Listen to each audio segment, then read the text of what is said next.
இயேசு கிறிஸ்துவில் மிகவும் அன்பார்ந்தவர்களே, ஆண்டவரால் அழைக்கப்படுகின்ற மனிதர் ஆண்டவருக்காகவே இருக்க வேண்டும், ஆண்டவருக்காகவே வாழ வேண்டும் என்ற வரிகளுக்கு இணங்க இன்றைய நாள் நமக்கு மிகவும் ஆசீர்வாதமான நாளாக அமைய வாழ்த்துக்களுடன் ஒரு சிறு கதையின் மூலம் எனது விளக்கத்தை உங்களுடன் பகிர்ந்து கொள்கின்றேன். வழியோரம் ஒரு கல் பலருக்கு இடராகவும் சுமையாகவும் இருந்தது. ஆனால் ஒருவர் கண்ணுக்கு மட்டும் அது அழகான தோற்றமளித்தது.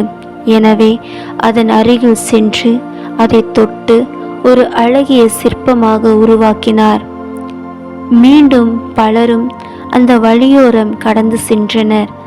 ஆனால் இப்பொழுதோ சற்று நின்று அதன் அழகை ரசித்து கொண்டு செல்கின்றார்கள்.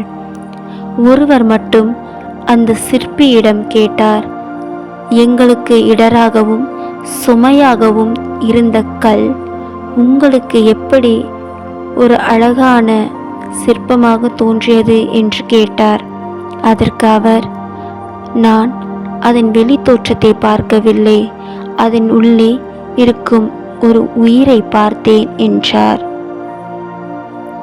எனவே ஒரு அழகிய சிற்பம் உருவாகியது என்றார். ஆம், அன்பு நிறை சகோதர சகோதரிகளே, இன்றைய நற்செய்தி வாசகமும் நமக்கு ஒரு அழகான ஆசீர்வாதமான வார்த்தைகளை தருகின்றது.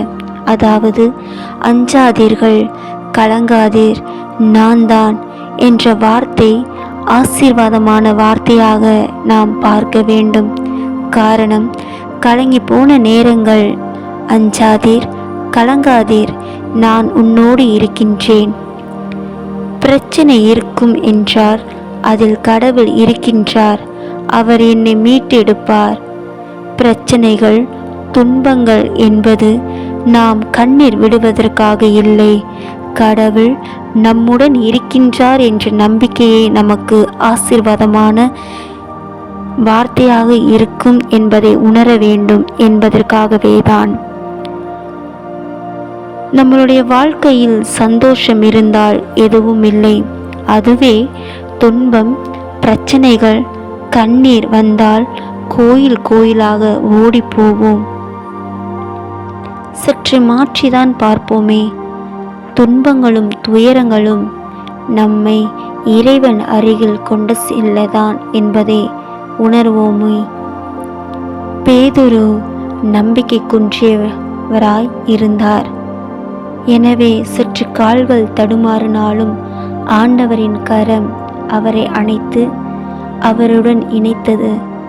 நாமும் நம்மளுடைய வாழ்க்கையில் நடக்கும் பிரச்சனைகள், துயரங்களை கண்டு ஆண்டவரை விட்டு விலகாமல், ஆண்டவர் என்னுடன் இருக்கின்றார், நான் அவர் கரங்களில் இணைந்திருக்கின்றேன் என்ற நம்பிக்கையில் வாழ்வோம். இறையாசிர் பெறுவோம். நன்றி.